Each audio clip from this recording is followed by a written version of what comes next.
अस्सलाम वालेकुम friends, today we are going to study और प्ले हेडा गैबलर। ये ड्रामे का मौजू एक ऐसी औरत के गिर्द घूमता है जो कि कई जज्बाती और नफ्सियाती उलझनों का शिकार है। हेडा गैबलर एक जनरल गैबलर की बेटी है और अमीरों के तबके से ताल्लुक़ रखती है और अपनी आला परवरिश और आला बैकग्राउंड की वजह से हेडा का तर्ज ज़िंदगी भी हुक्मराना और बागियाना किस्म का है। वो हर एक को अपने दस्ते कुदरत में देखने की ख्वाहिश करती है और किसी को भी इस बात की इजाज़त देने की रवादार नहीं कि वो इसकी मर्जी के खिलाफ कुछ कर सके। ताहम जब हालात उसके कंट्रोल से बाहर होते दिखाई देते हैं तो वो अपनी इज्जत नफ्स बरकरार रखने के लिए खुदकुशी भी कर लेती है।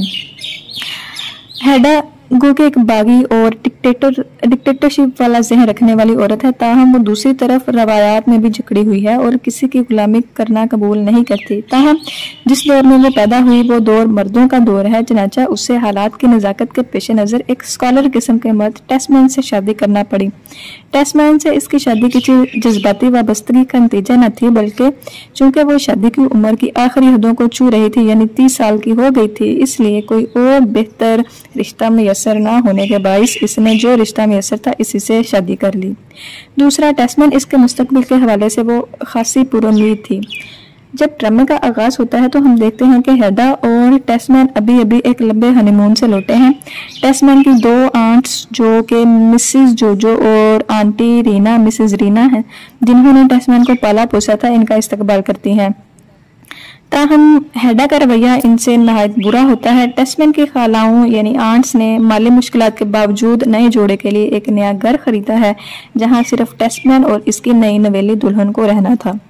इस दौरान मिसेस एल्वेस्टेड वहां आ जाती है, जो कि खासी परेशान नजर आती है और काफ़ी इसरार के बाद वो बताती है कि दरअसल वो आइलट लवबर्ग के हवाले से परेशान है। लवबर्ग ने एक किताब लिखी है जो खासी कामयाब रही, लेकिन वो पिछले एक हफ्ते से कस्बे से गायब है, टाउन से गायब है और इसे शक है कि खास रकम कमाने के बाद अब वो दोबारा शराब पिलाना शुरू कर दे।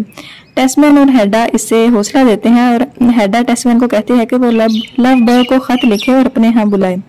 दरअसल लवबर्ग एक पुराना हेडा का प्रस्तार है, लेकिन जब इसने हेडा पर गिरफ्त हासिल करना चाहिए तो हेडा ने उसे अपनी महफिल से खारिज कर दिया और उसे धमकी दी कि वो इसे गोली मार देगी। आइलट लवबर्ग ने इस वाकया से दिल बर्दाश्ता होकर शराब पीना शुरू कर दी और अपनी जिंदगी नशे में डुबो दी।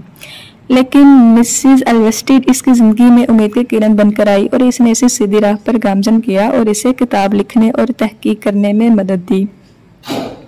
हेडा ने टेस्टमैन से कहा कि वो लवबर्ग को अपने यहाँ बुलाने के लिए खत लिखे और दूसरी तरफ इसने मिसेस एल्वेस्टेड से इसकी जाती जिंदगी के बारे में सवाल शुरू कर दिए।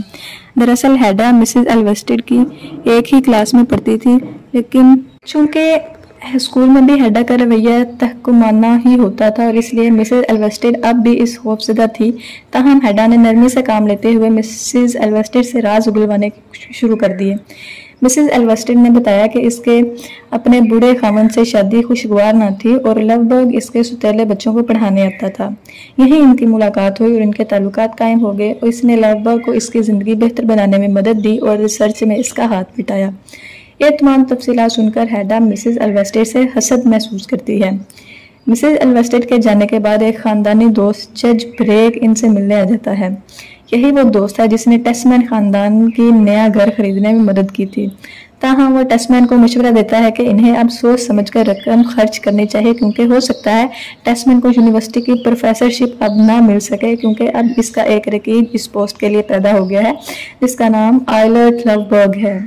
टेस्टमैन ये खबर सुनकर परेशान हो जाता है, ताहम हेडा पर इसका कोई असर नहीं होता और वो अपने बाप के से विरसे में मिलने वाली पिस्तौलों से दिल बहलाती रहती है। एक्ट 2 का आगाज हेडा और जज ब्रेक के दरमियान होने वाले गुफ्तगू से होता है।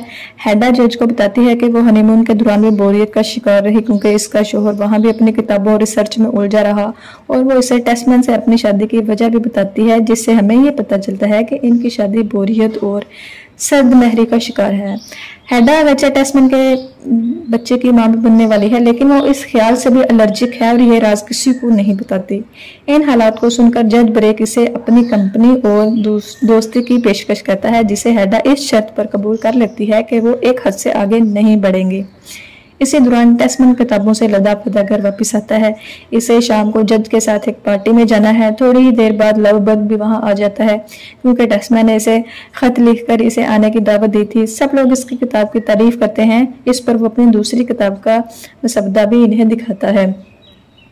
इसी एक्ट में हेडा और लवबर्ग के दरमियान होने वाली गुफ्तगू से हमें इनके माजी के ताल्लुकात के बारे में पता चलता है। लवबर्ग हेडा से पूछता है कि इसने इसे इसी वक्त गोली क्यों न मार दी। हेडा ने जवाब दिया कि वो स्कैंडल्स से डरती थी। जज ब्रेक और टेस्मैन पार्टी में जाने के लिए तैयार होते हैं तो हेडा लवबर्ग को भी जबरदस्ती इनके साथ भेज देती है। पार्टी में लवबर्ग दोबारा बहुत ज्यादा शराब नोशी शुरू कर देता है। जब इसकी हालत बहुत ज्यादा गैर हो जाती है तो टेस्मैन और दूसरे लोग इसे सहारा देकर इसकी रिहाइशगाह पर छोड़ आते हैं। इसी दौरान लवबर्ग की दूसरी किताब का मसवदा नीचे गिर जाता है जो टेस्मैन उठाकर घर ले आता है और वो हेडा को लवबर्ग के हालत से आगाह करता है और उसे किताब का मसवदा हिफाजत से रखने के लिए कहता है ताकि वो सुबह इसे वापस कर सके। इसी दौरान टेस्मैन को खबर मिलती है कि इसकी खाला सख्त बीमार है और बिस्तरे मर्ग पर है। टेस्मैन हेडा को भी साथ चलने के लिए कहता है लेकिन हेडा इनकार कर देती है। ताहम टेस्मैन हेडा को हिदायत करके जाता है कि वो लवबर्ग की किताब का मसवदा लौटा दे। कुछ देर बाद जज ब्रेक वहां आ जाता है और हेडा को गुज़िश्ता रात के वाकयात बताता है। इसके जाने के बाद आयलेट लवबर्ग वहां आ जाता है और सख्त शर्मिंदा और परेशान है। इसी परेशानी में वो मिसेस एल्वेस्टेड को भी डांट कर भेज देता है। जब वो और हेडा अकेले होते हैं तो लवबर्ग हेडा को बताता है कि हालात से तंग आकर अब वो खुदकुशी करना चाहता है। हेडा इसकी मजीद हौसला अफजाई करती है कि वो एक हीरो की तरह ये काम करे, बल्कि इसे अपने बाप का एक पिस्तौल भी इसी मकसद के लिए देती है। लवबर्ग के जाने के बाद वो इसकी किताब का मसवदा आतिशदान में जला देती है। जब टेस्मैन वापस आता है तो वो हेडा को बताता है कि वो लवबर्ग की रहाइश पर इसे बताने गया था कि इसकी किताब का मसवदा महफूज है, लेकिन वो अपने घर पे ना था। चनाचा फिर वो मिसेस एल्वेस्टेड के यहाँ गया जिसने बताया कि लवबर्ग हमारे यहाँ आया था। वो हेडा से पूछता है क्या इसने किताब का मसवदा इसे लौटा दिया था। हेडा इस मौका पर टेस्मैन को जज्बाती तौर पर ब्लैकमेल करती है और इसे बताती है कि इसने किताब का मसवदा इसलिए जला दिया था ताकि टेस्मैन को यूनिवर्सिटी में प्रोफेसरशिप मिल सके।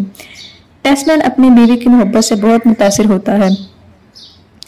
कुछ देर बाद मिसेस एल्वेस्टेड वहां आती है और बताती है कि लवबर्ग अभी तक वापस नहीं आया। फिर जज ब्रेक आकर यह खबर देता है कि लवबर्ग ने खुदकुशी कर ली है। सब लोग इस खबर को सुनकर परेशान हो जाते हैं सिवाय हेडा के। वो इस तर्ज अमल को हीरो का अमल करार देती है। ताहम टेस्मैन और मिसेस एल्वेस्टेड अहद करते हैं, वो मिलकर ये प्रॉमिस करते हैं कि वो दोनों मिलकर लवबर्ग की दूसरी किताब दोबारा लिखेंगे क्योंकि मिसेस एल्वेस्टेड ने इसके नोट्स महफूज किए होते हैं। वो फौरन इस पर काम करने बैठ जाते हैं और हेडा को दोबारा मिसेस एल्वेस्टेड से हसद महसूस होता है जो अब इसके शोहर की साथी बनकर इसकी मदद कर रही होती है।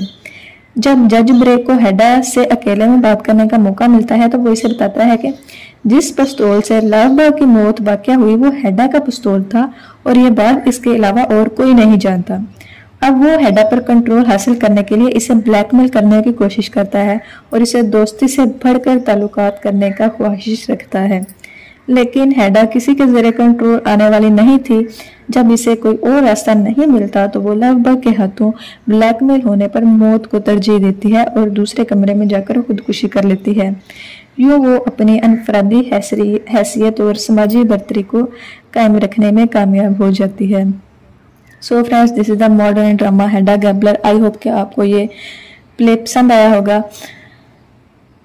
अब मुझे इजाज़त दें। अल्लाह हाफिज़।